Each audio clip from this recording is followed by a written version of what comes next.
थोड़े टाइम पहले मैंने बहुत ही एक खूबसूरत सी कविता पढ़ी थी, अर्जुन सिसोदिया की है कि युद्ध नहीं जिनके जीवन में वो भी कितने अभागे होंगे। वो इंसान कितने अनलकी होंगे, दुर्भाग्यशाली होंगे जिनके जीवन में संघर्ष नहीं है, युद्ध नहीं है। वो बहुत अनलकी है, दुर्भाग्यशाली है। युद्ध नहीं जिनके जीवन में वो भी कितने अभागे होंगे। या तो प्रण को तोड़ा होगा या फिर रण से भागे होंगे। या तो उन्होंने जो खुद से प्रॉमिस किया था वो तोड़ दिया होगा, या फिर वो युद्ध का मैदान छोड़कर ही भाग गए होंगे। दीपक का कुछ अर्थ नहीं है जब तक तम से नहीं लड़ेगा। वो दीपक है, वो किसी काम का नहीं है जब तक वो अंधेरे से नहीं लड़ पाता है। वो दीपक किसी काम का नहीं है जो अंधेरे से नहीं लड़ पाता है। दिनकर कब प्रभा बांटेगा जब तक स्वयं नहीं धधकेगा। यानी कि सूरज, वो सूरज किसी काम का नहीं है। वो सूरज है, वो तब तक सवेरा नहीं लाएगा जब तक स्वयं नहीं धधकेगा। सूरज को भी सवेरा लाने के लिए पहले स्वयं को जलाना पड़ता है, स्वयं को धधकाना पड़ता है। कभी दहकती ज्वाला के बिन कुंदन भला बना है सोना। मतलब कुंदन सोना बनता है, कुंदन से सोना बनता है, तो उस कुंदन को भी सोना बनने के लिए पहले तपती हुई ज्वाला में से निकलना पड़ता है। सोने को भी शुद्ध रूप देने के लिए ज्वाला में से, ताप में से निकलना पड़ता है।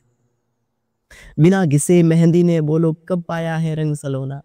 मतलब मेहंदी है, वो कितना खूबसूरत रंग देती है, फिर भी उसको रंग देने के लिए मेहंदी खुद लाल रंग लाती है, तो उस मेहंदी को भी लाल रंग लाने के लिए पहले खुद को घिसना पड़ता है, पत्थर के नीचे आना पड़ता है, खुद को घिसना पड़ता है। जीवन के पथ के राही को क्षण भर भी विश्राम नहीं है, कौन भला स्वीकार करेगा। जीवन एक संग्राम नहीं है। अपना अपना युद्ध सभी को हर युग में लड़ना पड़ता है। हर किसी की खुद की कहानी है, हर किसी का खुद का संघर्ष है, और वो संघर्ष खुद को ही लड़ना पड़ता है। और कोई है वो हमारा संघर्ष नहीं कर सकता है, हमारा युद्ध कोई और नहीं लड़ सकता है। हर किसी का अपना युद्ध है और उसे खुद को ही लड़ना पड़ता है। और समय के शिलालेख पर खुद को खुद से ही गढ़ना पड़ता है। ये समय की जो शिलालेख है वहाँ पे खुद ही गढ़ना पड़ता है, कोई नहीं गढ़ेगा। हमारे इतिहास, हमारी कहानी हमें खुद को ही लिखनी पड़ेगी इस समय के इतिहास पे, समय की शिलालेख पर। सच के खातिर हरिचंद्र को सब कुटुंब बिक जाना पड़ता। सच के खातिर सत्यवादी राजा हरिचंद्र को भी खुद के परिवार सहित बिक जाना पड़ा था। राजा हरिचंद्र थे, वो राजा थे, फिर भी उनकी जीवन की एक संघर्ष की कहानी थी। हर इंसान का संघर्ष होता है, वैसे सत्यवादी राजा हरिचंद्र की भी एक कहानी थी। और स्वयं काशी में जाकर अपना मोल लगाना पड़ता। सत्यवादी राजा हरिचंद्र थे, वो सच के खातिर खुद बिक गए थे, और काशी के जो चौराया था वहां पे उनको खुद का मोल लगाना पड़ा, खुद को बेचना पड़ा था परिवार सहित। दासी बनकर भरती है पानी पटरानी पनघट में, और उसकी रानी थी जो एक टाइम महारानी बिल्कुल रॉयल तरीके से रहती थी। और आज ऐसा समय आ गया है जब वो खुद को बेचने के बाद में कि दूसरों के घर में नौकरानी बनकर पानी भर रही है पनघट पर। और खड़ा सम्राट वचन के कारण काशी के उस मरघट मर। यानी सम्राट था, वो राजा था एक समय, सत्यवादी राजा हरिचंद्र, और आज है वो मरघट यानी शमशान में लकड़ी काट रहा है। वो खड़ा है वहां पे आज।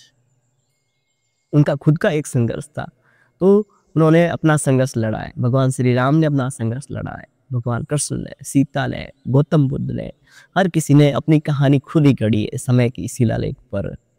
ये अनवरत लड़ा जाता है, होता युद्ध ही विराम नहीं है। हर इंसान का एक जीवन संघर्ष है, और संघर्ष कभी जिंदगी में रुकता ही नहीं है। जिंदा रहने के लिए हमें संघर्ष करना ही पड़ता है।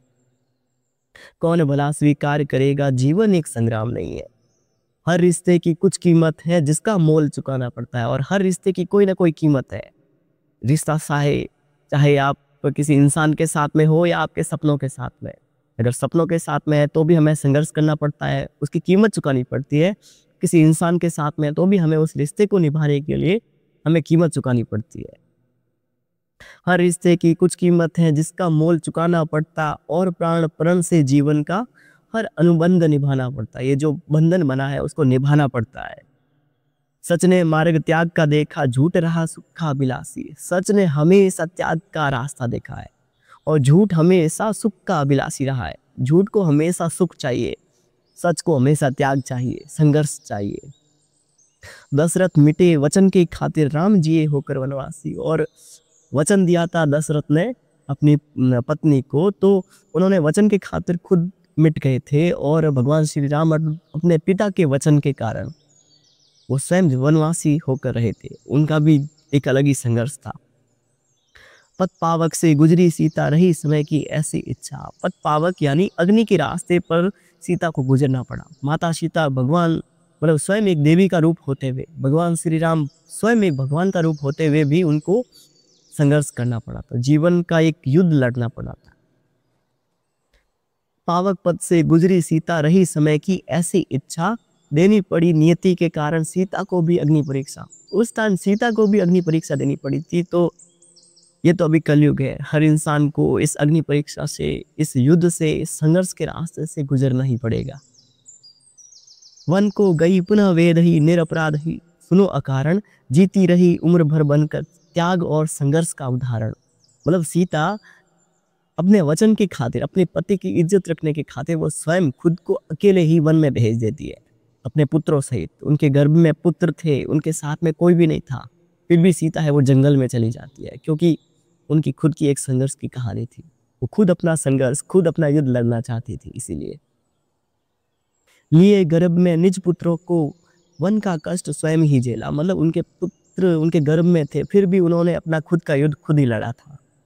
खुद के बल पर लड़ा सिया ने जीवन का संग्राम अकेला। सिया भगवान श्री राम की पत्नी माता सीता, उन्होंने खुद अपना युद्ध लड़ा था, खुद अपना संघर्ष किया था।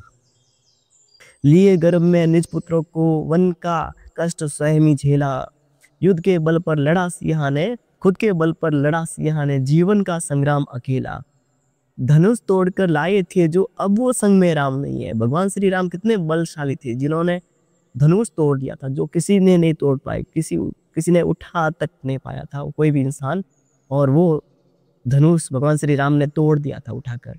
वो इतने बलशाली थे, फिर भी आज उनके साथ में, सीता के साथ में है वो भगवान श्री राम नहीं है, क्योंकि सीता की खुद की एक कहानी थी युद्ध की और भगवान श्री राम की खुद की एक कहानी थी। इसलिए धनुष तोड़कर लाए थे जो अब वो संग में राम नहीं है, कौन भला स्वीकार करेगा जीवन एक संग्राम नहीं है। मतलब भगवान खुद ने, माता सीता ने, भगवान श्री राम ने, सत्यवादी राजा हरिश्चंद्र ने, दशरथ ने, गौतम बुद्ध ने, हर इंसान ने अपने जीवन में संघर्ष किया है। तो उनकी कहानी हम इसीलिए तो आज पढ़ पाते हैं क्योंकि उन्होंने अपने जीवन में संघर्ष किया था।